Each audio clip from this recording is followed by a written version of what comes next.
사람들은 잘 살기를 원합니다. 인생의 스승들이신 우리 부모님 또 선생님들은 우리를 볼 때 정말 어떻게 보면 지혜롭게 또 세상을 또 이롭게 하며 살기를 원하실 것입니다. 그런데 우리 성도들을 바라보는 하나님은 어떠실까요? 우리 하나님 아버지께서는 우리 성도들이 정말로 하나님께서 뜻하시는 대로 또 하나님의 기쁨이 되는 그러한 삶을 살기를 바라십니다. 먼저 우리가 1절을 읽어보도록 하겠습니다. 시작. 그러므로 주 안에서 갇힌 내가 너희를 권하노니 너희가 부르심을 받은 일에 합당하게 행하여. 여기서 이제 합당하게 행하여 어떻게 이제 살 것을 가르쳐 주시는 것이죠. 부르심에 합당하게.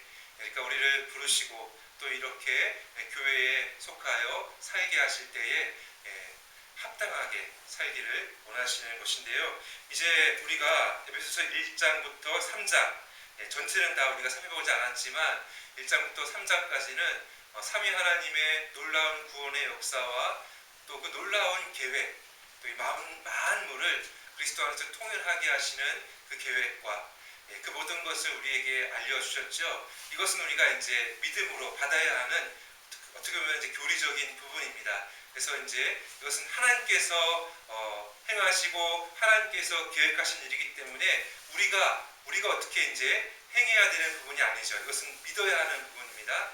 그런데 이제 에베소서 4장 이후로 이제 이러한 모든 것을 믿고 또 이 모든 은혜를 받은 성도들이라고 한다면 그 부르심에 합당하게 맞게 이제 살아야 하는, 그러니까 행해야 하는 그 부분을 가르쳐 주시는 것입니다. 하나님의 그 기뻐하시는 그 뜻 가운데 이러한 삶을 살도록, 그러니까 그러므로의 삶이다라는 것을 우리가 보게 되는 것입니다. 여기서 이제 우리가 주의해야 할 것은 이렇게 살았기 때문에 구원받은 것이 아니라 구원받았기 때문에 먼저 그 구원의 은혜를 받았기 때문에 그 구원에 또한 목적이 있죠. 바로 우리가 이제 계속해서 살펴볼 건데요. 그 목적대로 합당하게 이제 살아야 하는 것입니다. 그렇기 때문에 믿음, 참된 믿음으로 이제 순종하는 것이고 또 예수 그리스도 그분 우리의 구원자이시고 또한 주님이시지 않습니까? 하나님의 아들이 하늘이시고 영원한 왕이십니다. 그렇기 때문에 그분을 섬기고 사랑하는 것은 당연한 것이고 마땅한 것입니다. 그분을 믿는다라고 한다면 그분의 말씀에 순종하는 것이고 또 사랑하는 것입니다. 그렇기 때문에 이렇게 믿음으로 살아가는 것, 이것을 이제 성경은 가르쳐 준다라는 것입니다. 그런데 이제 물론 이 믿음이 없으면 이렇게 살지는 못하는 것이죠. 그렇기 때문에 먼저는 믿음으로 또 하나님께서 어떤 분이신지를 알고 전인격적으로 반응하며 그렇게 이제 따라가야 한다는 것입니다. 이것은 우리 성도로의 삶에 대한 부분입니다. 그래서 이제 우리를 사랑하는 부모님 또 인생의 스승 또 이 사회적인 요구도 있지 않습니까? 사회 공동체적으로 또 요구하는 그 모든 것을 넘어서 그것을 다 포괄하여서 정말 하나님의 영광을 위한 그러한 삶을 이제 우리가 살펴보기를 원합니다. 이러한 부분은 이제 다른 서신서에도 나와 있는데요. 로마서, 특별히 로마서도 한번 우리가 살펴보고 넘어가기를 원하는데요. 로마서 12장 1절에 보시면 이렇게 기록되어져 있습니다. 그러므로 형제들아 내가 하나님의 모든 자비하심으로 너희를 권하노니 너희 몸을 하나님이 기뻐하시는 거룩한 산 제물로 드리라. 이는 너희가 드릴 영적 예배니라. 여기도 이제 로마서 이제 1장부터 11장까지 하나님의 놀라운 구원, 우리의 과거, 현재, 미래를 다 포괄하는 놀라운 하나님의 그 구원을 또 우리가 모든 것, 저 하늘에 신령한 정말 놀라운 그 은혜를 다 받은 그러한 그 구원받은 성도로서 또 성령의 역사하심을 따라 이제 그 구원의 과정을 이제 가는 성도로서 또 하나님께서 계획하신 놀라운 그 교회에 대한 또 이 모든 만물이 하나님께로 돌아간다는 그 놀라운 주권적인 역사, 이것을 이제 쫙 이렇게 놀랍게 기록하고 나서 이제 또 로마서 나머지 12장 이후로 그러므로 어떻게 살아야 하냐라고 했을 때 너희 이제 그러니까 우리의 몸으로 하는 모든 삶의 영역을 가리키는 것이죠. 그 모든 삶의 모든 면 가운데서 이제 하나님께서 그러한 기뻐하시는 거룩한 산 제물로 드리라라고 하면서 이것은 너희가 드릴 영적 예배, 그러니까 합리적인 예배다라고 하는 것이죠. 정말 하나님께서 기뻐하시는 그 기뻐하시는데 이제 맞는 그러한 삶으로 이렇게 영광을 올려 드리라라고 하면서 쭉 기록하고 있는 것을 보게 됩니다. 그런데 이제 여러 가지 삶의 이제 모습이 있을 것인데요. 그런데 오늘 본문은 특별히 이 교회에서 어떻게 이제 우리가 살아가야 할 것인지를 가르쳐 주고 있습니다. 특별히 교회라고 했을 때는 에베소서를 통해서 우리가 살펴본 대로 지난주에 살펴보았죠. 진리의 기둥과 터이기도 하고요. 또한 그리스도의 신부로도 또 이렇게 우리가 또 알고 있고 그래서 이제 그리스도의 신부이기 때문에 그리스도께서는 이 신부된 교회를 아름답게 또 거룩하게 갖고 가실 것이고 종국에는 정말 완성시키실 것이다. 그만큼 그리스도께서는 이 교회를 정말 아름답게 또 영광스럽게 그렇게 자랑스럽게 만드실 것이다 라고 이제 그런 부분도 있죠. 그리고 또한 특별히 에베소서는 교회가 그리스도의 몸이다. 물론 고린도전서 12장에도 나오지만 그리스도의 몸이다. 그러니까 그분은 머리시고 또한 그 머리 대신 그리스도께서 교회를 자신의 몸으로 삼아 주셔서 이 뗄래야 뗄 수 없는 관계로 이렇게 연결시켜 주셨다라는 것입니다. 그렇기 때문에 우리 주님의 관심은 교회에 있습니다. 물론 주님께서는 이 모든 만유의 또 주가 되시죠. 하나님 아버지께서도 이 만유 모든 것 위에 주권자로 계십니다. 그렇지만 특별히 이 교회는 하나님의 집이기도 하고요. 성령의 전이기도 하고요. 그래서 이 삼위 하나님의 모든 관심이 여기에 집중이 되어 있습니다. 이 교회, 그리스도의 몸된 이 교회 가운데 이제 어떻게 이 교회를 중심으로 어떻게 살아야 하는지를 본문은 가르쳐주고 있다라는 것입니다. 특별히 교회의 특성이라고 할 수 있는, 속성이라고 할 수 있는 것은 하나됨인데요. 그 하나됨을 먼저 강조하고요. 그리고 이제 하나 되어서 목적이 있습니다. 교회를 이루어 이제 가는 그 목적을 이제 오늘 본문에서 가르쳐 주는데 이 두 가지를 살펴보기를 원합니다. 첫 번째로 한번 요지를 읽겠습니다. 시작. 그리스도의 몸된 교회의 하나됨을 힘써 지킵니다. 그리스도의 몸된 교회의 하나됨. 그러니까 이 하나됨은 이제 통일성이라고도 하는데요. 전 우주적인 또 교회가 이제 하나된 교회이지만 특별히 이제 우리는 이 말씀을 통해서 우리 이제 이렇게 모인 지역 교회 이렇게 우리가 이 지역 교회를 적용해서 살펴보기를 원합니다. 먼저 보면 3절을 보시면 이렇게 기록되어져 있습니다. 평안에 매는 줄로 성령이 하나 되게 하신 것을 힘써 지키라.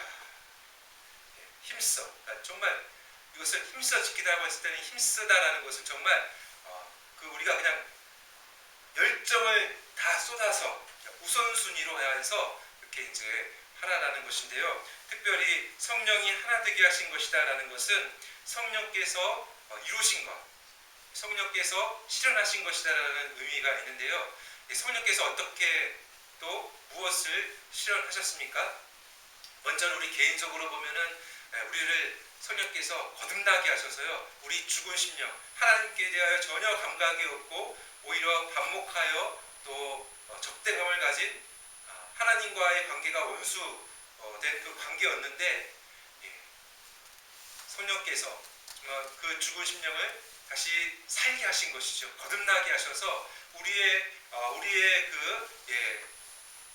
영혼의 성향이 바뀌었습니다. 우리 심령 가운데 이제 그 성향이 하나님께로 하나님을 감각하게 되었고 하나님 나라를 이제 또 인식하게 되었고 그렇습니다. 그렇지만 이제 믿음으로 또 회개로 나오게 된 그 과정 속에서 이제 성령께서 우리를 깨닫게 하셔서 우리로 하여금 우리 여기서 이제 우리가 들어갑니다. 왜냐하면 믿고 회개하는 것은 내가 내 죄를 깨닫고 내가 정말 하나님의 은혜 없이는 살 수 없는 잘하는 것을 깨닫는 것은 내가 깨닫고 회개하는 것이거든요. 그러니까 내가 믿고 회개하는 것입니다. 그런데 이조차도 성령께서 그것을 이제 거듭나게 하셔서 이 믿음의 반응, 그러니까 이 믿음은 단순히 지식만이 아니라 정말 신뢰로까지 전 인격적인 반응으로 나가는 것이기 때문에 또한 이것 또한 성령의 깨닫게 하심과 또 이렇게 이제 일으켜 주시는 놀라운 역사가 있는 것이죠. 그렇지만 이 또한 우리가 반응하는 것이기 때문에 내가 믿음으로 또 이렇게 회개하고 인생의 방향을 바꾼 것입니다. 그렇죠. 이 모든 것은 다 성령께서 깨닫게 하시는 그 이끄심에 따라서 이제 우리가 이제 정말 회개하고 믿음으로 나온 것이죠. 여기까지 모두가 다 성령의 이끄심이고 성령의 실현하신 놀라운 역사인 것입니다. 또한 이렇게 교회로 모이게 하셔서 이렇게 또 예수님을 주로 고백하며 주의 뜻을 따라 살게 하는 이끄심 다 성령의 역사인 것입니다. 그런데 이제 우리가 또한 여기서 멈추는 것이 아니라 오늘 본문에 뭐라고 합니까? 평안을 맺는 줄로 성령이 하나 되게 하신 것을 뭐라고 합니까? 힘써 지키라. 그러니까 우리가 또한 이제 성령의 그러한 실현하게 하신 모든 이것을 힘써 지켜가야 한다는 것입니다. 그러니까 이제 우리가 성령에 이제 이끌려 가야 하고 성령께 맞춰가야 하는데 그 맞춰가는 데 있어서 우선순위가 뭐다? 하나 되게 하신 것을 또 이렇게 이제 평안에 매는 줄로 그러니까 평안을 지키라라는 것입니다. 평안으로 하나됨을 지키라라는 것입니다. 이것은 우리가 힘써 지켜가야 하고 행해야 하는 그 부분인 것입니다. 자동적으로 일상생활이 그냥 가만히 있어서 되는 것이 아니라 정말 성령께서는요 우리 가운데 계셔서 우리를 이끄셔서 인격적으로 대하셔서 우리로 하여금 반응하게 하시고 또 우리가 그분께 맞추기를 원하시고 또 그 맞춰가도록 힘을 주시고 또 이끄시는 것입니다. 여러분 정말 우리가 이 마음의 감각이요 정말 하나님과 관련 없을 때는요 우리 중심으로 내 마음대로 살았습니다. 그러나 성령께서 거듭나게 하신 그 이후로 또 우리가 믿음으로 반응하고 또 회개함으로 이렇게 일평생 그 방향을 하나님께로 돌이키는 그 가운데는요 정말 우리의 이 마음의 감각 속에는 하나님에 대한 그 정말 하나님의 은혜에 대한 그 맛이 들어오는 것입니다. 여러분 식당 가서 이제 식당에 대한 여러 가지 그 식당에서 파는 그 대표적인 그 메뉴에 대한 그 소식을 들어요. 또 이렇게 유수시 내 고향이나 이런 데 보면은 막 그 음식점들 찾아가서 이렇게 소개하지 않습니까? 많이 들어요. 100번을 들어요. 그런데 그 지식으로 그 맛을 안다고 할 수 있겠습니까? 없죠. 그 맛을 안다고 했을 때는 어떻습니까? 어떻게 해야 되는 것입니까? 직접 가서 먹어야 되는 거지 않습니까? 먹고 맛을 봐야 그것을 아는 것이 않습니까? 마찬가지입니다. 우리가 하나님을 안다, 하나님의 말씀을 또 그 은혜를 안다라고 하는 것은요 그냥 지식적으로 맴도는 것이 아니라 그것을 정말 내 마음이 감각하여서 맛을 보는 겁니다. 그게 신앙생활인 것이고 그게 믿음생활인 것입니다. 진짜 예수 그리스도를 전 인격적으로 아는 것이고요. 그리고 또한 그 은혜를 정말 우리가 경험하는 것이고요. 그래서 이제 그렇게 되면 어떻게 되는가? 그분의 말씀을 또 성령께 이끌려 또 내가 맞춰서 가게 되는 것입니다. 그래서 이제 우리가 의지적으로 또 정말 진정한 어떻게 보면은 지식과 의지로 따라가는 것입니다. 그랬을 때에 성령께서 요구하시는 것, 오늘 본문에서는 무엇입니까? 평안에 매는 줄로 그 하나됨을 지키는 것입니다. 본문 2절에 보시면 모든 겸손과 온유로 하고 오래 참음으로 사랑 가운데서 서로 용납하고, 이것은 다 어떻게 보면 이제 온유, 오래 참음, 사랑, 이것은 다 성령의 열매이지 않습니까? 그러니까 성령에 이끌려 살아갈 때 맺혀지는 경건의 습관과 열매인 것입니다. 하루아침에 맺혀지는 어떤 것이 아니라, 이것 또한 어떻게 보면은 이 교회 공동체, 신앙 공동체, 이 새로운 공동체 안에서 그리스도의 몸에 속해 있기 때문에 내가 혼자 막 득도해서 되는 게 아니라 서로와의 관계성 속에서 힘들지만 또 참아주고, 힘들지만 용납해주고, 이러면서 이게 맺혀져 가는 것이죠.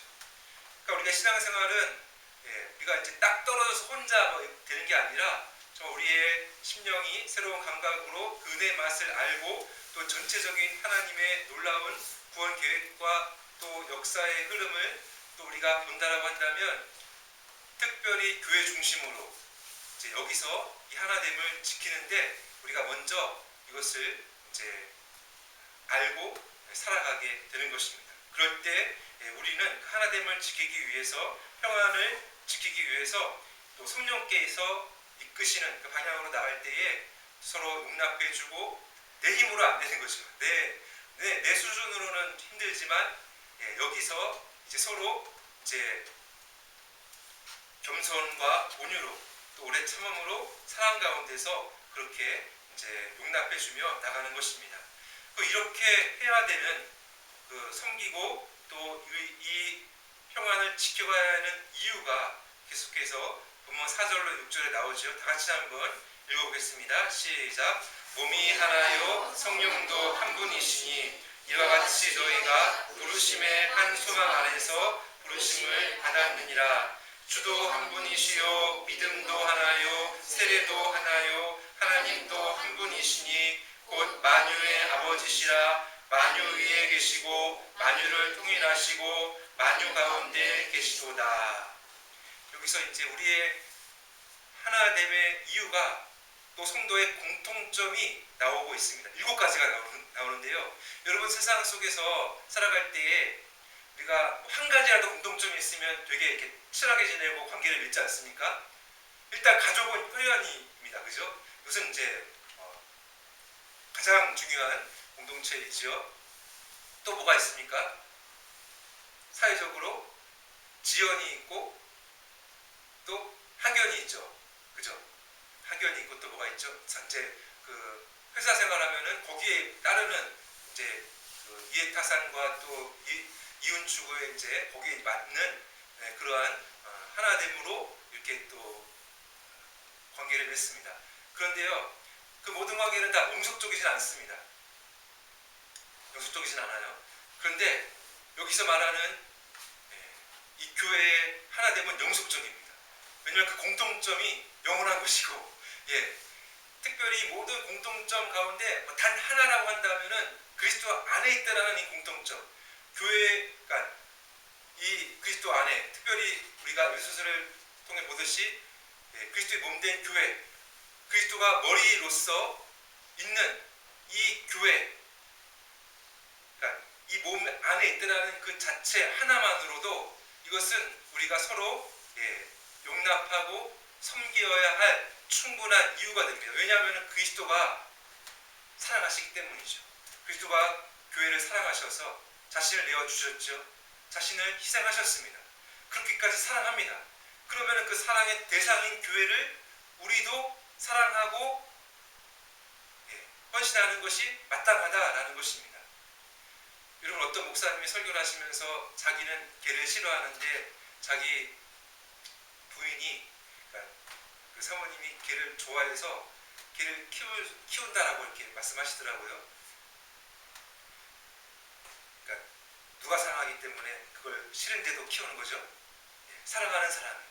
그런데 여러분, 우리 주님께서 교회를 사랑하십니다. 그러면은 우리가 교회를 사랑하는 것이 마땅한 것이고요. 더 나아가서 주님께서 나를 향한 그 사랑이 영원하기 때문에 그 받은 사랑 때문에 또 그 받은 사랑으로 사랑하는 것입니다. 사랑은 사랑 받았기 때문에 또 사랑을 또 그 알기 때문에 사랑하는 것입니다. 그렇죠? 사랑할 수 있는 것입니다.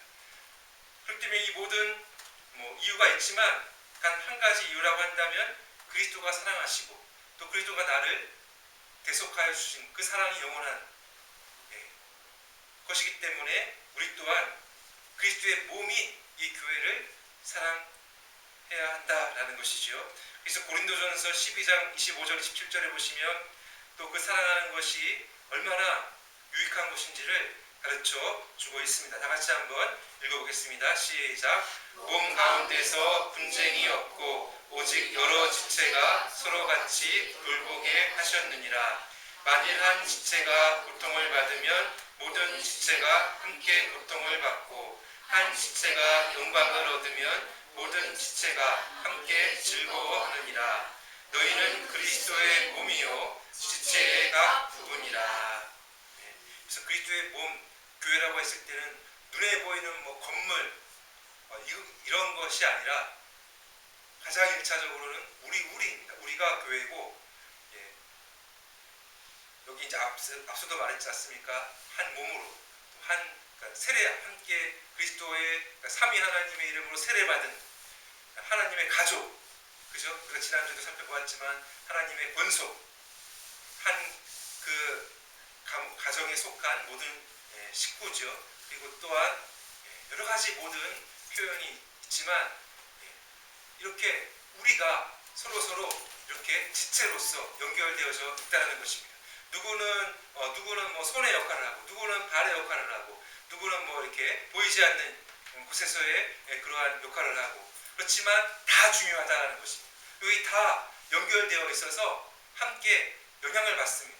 누군가가 영광을 얻으면 또 한 부분, 한 지체로 연결되어 있는 또 다른 지체가 영광을 받고요. 또 어떤 지체가 아프면 또 한 지체가 아파하면서 서로 그것을 감당하면서 이렇게 이기게 하고 함께 이제 우리가 이렇게 그 몸을 이루며 자라가게 되는 것입니다.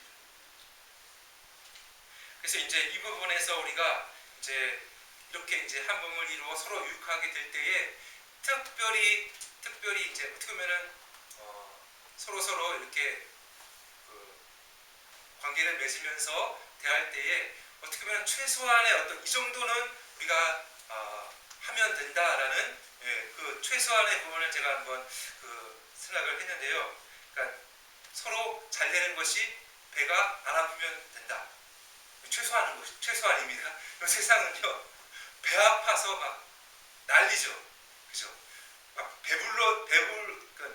배불러서 이렇게, 그러니까 이제 표현이 좀 그런데 서로 막 싸우고 경쟁하는 이유는 자기가 이제 배 불러서가 아니라 배 아파서 싸워.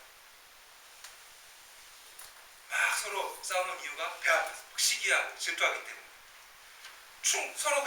서로 그냥 충분한데 배 부르고 그냥 살면 되는데 왜 싸우냐 하면은 배 아파서 싸운다고 합니다.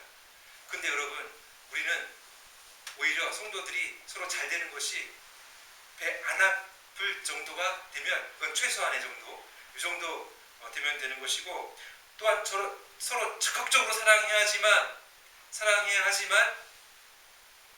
최소한 어느 정도가 되어야 하냐면은, 그러니까 이제 반대하지 않는 정도. 이 정도는 그냥 최소한 이 정도를 하면 또 이렇게 그 다음으로 나갈 수 있다는 것입니다. 반대만 하지 않으면 돼요. 비판하지 않고 뒤에서 비판하거나 또 공개적으로 반대만 하지 않으면 서로 이렇게 평화를 누릴 수가 있는 것입니다. 그런데 만약에 진리의 문제다라고 한다면 반대해야 되죠. 또 도덕적인 문제가 있다고 한다면 이렇게 타이르고 또 어떻게 보면은 이렇게 그곳에서 벗어나도록 해야 되는 것이죠. 도덕적인 문제 여러 가지가 있지 않습니까?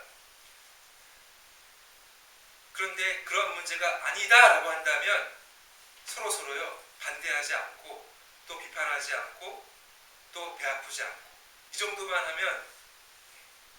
하면 교회가 평안을 유지하는데, 근데 이것도 힘써 또 우리가 정말 최선을 다해서 지켜가야 한다라고 할 수가 있는 것입니다. 그러므로 그리스도의 몸된 교회는 이렇게 하나됨을, 평안을 이루며 이렇게 살아갈 때 나 개인적으로도 영향을 받습니다.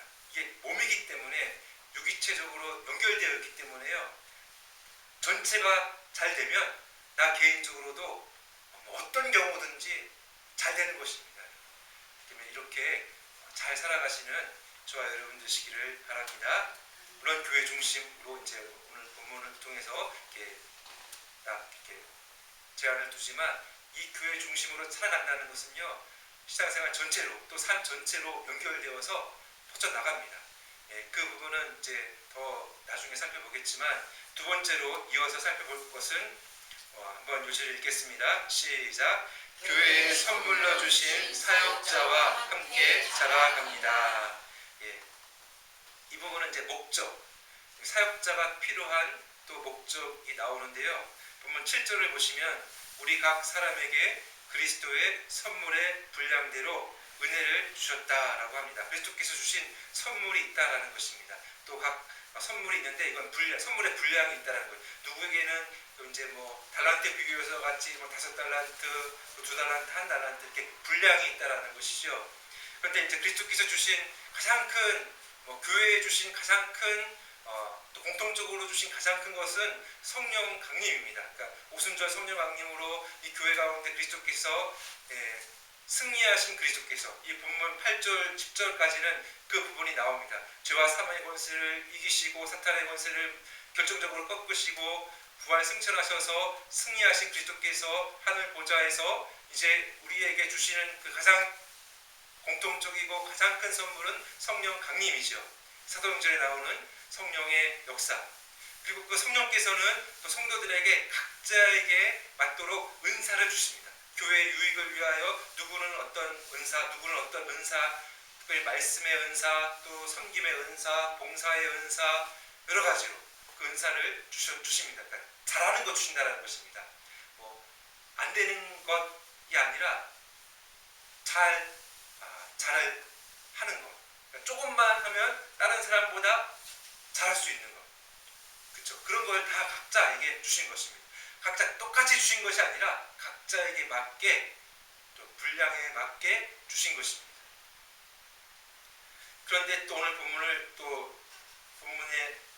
본문을 두고 우리가 살펴본다라고 한다면, 특별히 오늘 본문은 그리스도께서 교회에 선물로 사역자들을 주셨다라고 나오고 있지요. 본문 11절입니다. 그가 어떤 사람은 사도로, 어떤 사람은 선지자로, 어떤 사람은 복음 전하는 자로, 어떤 사람은 목사와 교사로. 여기 이제 나오는 그 사역자들은 다 말씀 사역자들입니다. 특별히 사도와 선지자는 이 신약 성경 계시가 완성되었을 때는 다 이제 이 직분은 다 여기 이제 딱 마친 거죠. 오늘날에도 막 사도가 있다라고 하면은 안 됩니다. 왜냐하면은 하나님께서, 우리 주님께서 직접 세우신 그 사도는 이제 예수님의 그 제자들, 그리고 또 바울과 같은 사도입니다. 예수님을 직접 만나서 예수님의 말씀을 듣고 또 성령의 또 영감으로 말씀을 전한 사람들이 사도입니다. 또 사도와 또 관련된 선지자들도 있죠. 근데 이 부분들은 다 신약 성경 계시가 완성되었을 때 맞춰진 사역자 직분들이고요.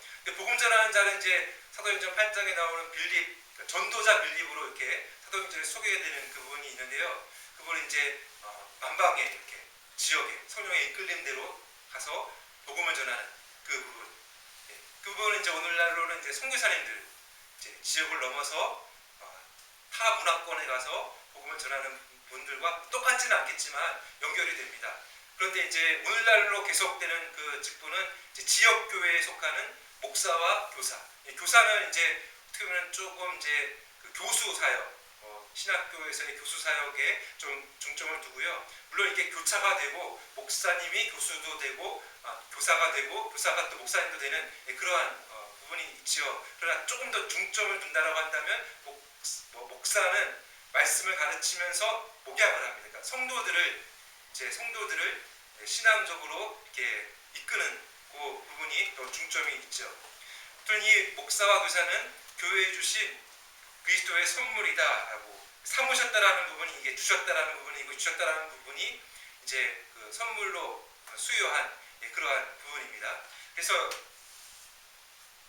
이 사역자들을 통해서 어떤 일을 하는가 본문 12절에 보시면 이렇게 기록되어져 있는데 다 같이 한번 읽어보겠습니다. 시작. 이는 성도를 온전하게 하여 봉사의 일을 하게 하며 그리스도의 몸을 세우려 하심이라. 이는 성도를 온전하게 한다는 것은 준비시켜서 이제 봉사의, 그러니까 섬김의 일을 하게 한다는 것입니다. 그러니까 교회는 이 사역자와 모든 성도가 다 함께 연결되어서 몸이기 때문에 연결되어서 이제 자라가는데요. 세워가는데요. 그 세워가는 그 방법이 바로 이 사역자들을 통해서 말씀의 은혜를 받아서 그 다음에 그 은혜로 이제 각자에게 주신 은사대로 또 직분대로 이제 교회 이제 섬기게 하는 것입니다.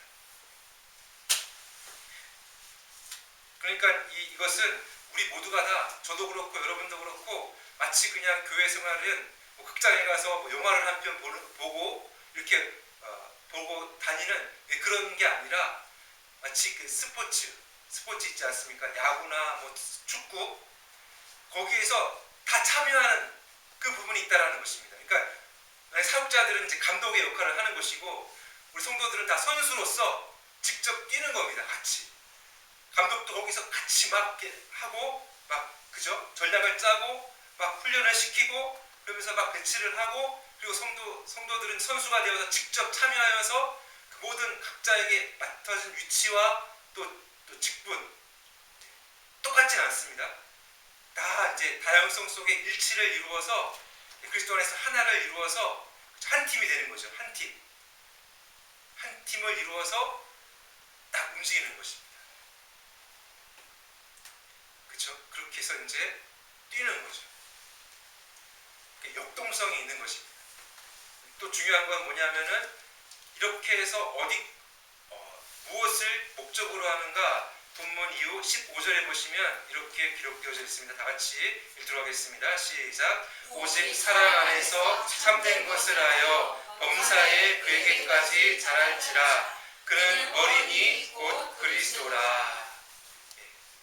그리스도께로 그리스도의 성품을 담고 그분의 그 영광과 그분의 은혜를 또 알고, 그러니까 충만이라는 표현이 많이 나오거든요. 에베소서에. 이 충만이다라는 이 말은 우리가 이제 어떻게 채워진다라는 것이거든요. 그리스도께서는 특별히 이 모든 이 세계를 충만하게 하시기를 원하십니다. 그러니까 그분의 신적인 임재와 그분의 영광과 그 은혜를 알도록 하기를 원하십니다. 그런데 이 충만이라는 개념은 또 한 가지의 그 의미가 있는데요.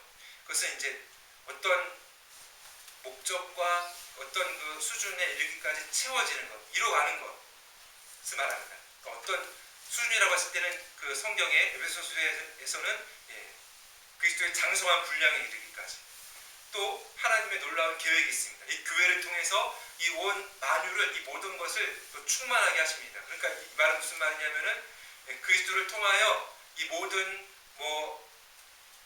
영적으로 갈라진 이 세계를, 또 정말로 죄로 인해 타락한 이 세계 가운데 이제 하나님 나라를 이제 완성시켜 가시는, 회복시켜 가시는 그 부분이 있습니다. 이 모든 목적과 이 수준에 이르기까지 채워 가신다는 것입니다. 충만하게. 그러니까 그 목적에 이르기까지 우리는 다 힘써 그리스도의 장성한 분량에 이르기까지, 또 하나님의 놀라운 그 구원의 계획과 그 완성에 이르기까지 그리스도 안에서 계속해서 이렇게 자라가는 것입니다. 여기까지 됐다, 나는 이제 됐다, 이게 아니라 계속해서. 이건 이제 우리가 이 성화의 완성은 이제 이 땅에서의 삶이 마칠 때 이제 이루어지는 것이고, 그 전까지는 계속 가는 것입니다. 함께, 혼자가 아니라 함께. 그래서 본문 이후 16절에는 이렇게 기록되어져 있습니다. 그에게서 온 몸이 각 마디를 통하여 도움을 받음으로 연결되고 결합되어 각 지체의 분량대로 역사하여 그 몸을 자라게 하며 사랑 안에서 스스로 세우느니라. 그러니까 각 마디를 통하여 도움을 어떻게 한다고요? 받아야 된다는 것입니다. 이 각 마디는, 첫 번째 마디는 무엇이겠습니까? 사역자들, 말씀의 가르침을 받아야 은혜 받고, 또 내가 또한 마디가 되어서 장로님, 집사님, 권사님이 되어서 그 직분자가 되어서 또 다른 사람들을 또 이렇게 도와주고 마디가 되어서 그렇게 되는 것입니다. 그렇게 했을 때 교회 전체가 자라나면서 나도 자라나게 되고, 이렇게 하면서 서로 상호작용이 일어나는 것입니다. 저도요, 여러분이 없으면 목회자로서 잘하지 않습니다. 여러분도 사역자가 없으면, 또 직분자들이 도와주지 않으면 잘할 수가 없습니다. 그리고 여러분 각자 한 명 한 명이 다 필요하고요. 그래서 전체가 다 자라가게 되는 것입니다. 이제 말씀을 정리하겠습니다. 특별히 이제 말씀을 적용할 때 사역자와 또 성도와 이제 함께 자라가는 것이지만, 이제 그 역할이 좀 있습니다. 그 역할을 한번 좀 정리해서 말씀드리고, 그 역할을 잘할 수 있도록 서로 기도해주고, 또 함께 따른다라고 한다면 교회가 하나 되어 잘 자랄 수 있겠죠. 하나 된다는 것은 기본적으로 여러분, 이것은 모이기를 힘쓰면 되는 것입니다. 어디 이제 흩어지지 않고 모이기를 힘쓰고, 이럴 때 이제 하나됨을 잘 지킬 수가 있죠. 우리의 감정이나 어떤 삶의 어떤 것을 이제 넘어서서, 그러니까 우선순위를 여기에 두면 되는 것입니다. 하나됨을 이룰 때. 그리고 나서 이제 저는 어떤 역할을 해야 되냐면은, 이제 조나단 에드워즈라는 목사님이 이제 계신 분, 예전 300년 전 분이시죠. 계실 때에 이제 그 설교를 할 때 이 사역자의 본으로서 세례 요한을 이렇게 가르쳐 주었습니다. 요한복음 5장 35절에 보시면, 요한은 켜서 비추이는 등불이라. 여기까지만 읽겠습니다. 이 등불의 역할을 한다는 것입니다. 등불은 무엇을 내죠? 두 가지. 첫 번째, 빛, 진리의 빛. 두 번째, 뭐죠? 열을 내죠. 열을 따뜻하게. 그러니까 열정. 그러니까 사역자라고 한다면 진리의 빛을 내야 된다는, 진리를 지식적으로도 깨닫게 하고, 그죠? 또 다른 진리에 대해서, 그러니까 다른 진리가 아니라 거짓 진리에 대해서는 분별하게 하고 바른 진리를 가르치고 인도해야 되는 것입니다. 그런데 그것만으로 되는 게 아니라 따뜻한 열정, 경건의 또 어떤 본이 되어야 된다는 것이죠. 막 진리만 바르게 막 선포한다고 해서 성도들이 따르느냐, 변화되느냐? 아니다라는 것입니다. 열이 있어야 돼요. 열정으로 성도를 돌보고 또 변화되기를 위하여 기도하고 본이 되고, 이 부분이 있어야 된다는 것입니다. 제가 그렇게 해야 된다는 것인데, 제가 말씀드리는 것은 또한 성도님들이 그렇게 되도록, 그렇게 사역하도록 기도해 주십사 하는 거죠. 그리고 더불어 성도들이라고 한다면, 그러니까 가르침을 받는 성도들이라고 한다면, 갈라디아서 6장에서도 나왔지만 모든 좋은 것은 함께 하는 것이죠. 그 필요를 공급해 주는 것입니다. 또 정서적으로도 반대하지 않고. 그러니까 만약에 반대해야 되는 경우가 있죠.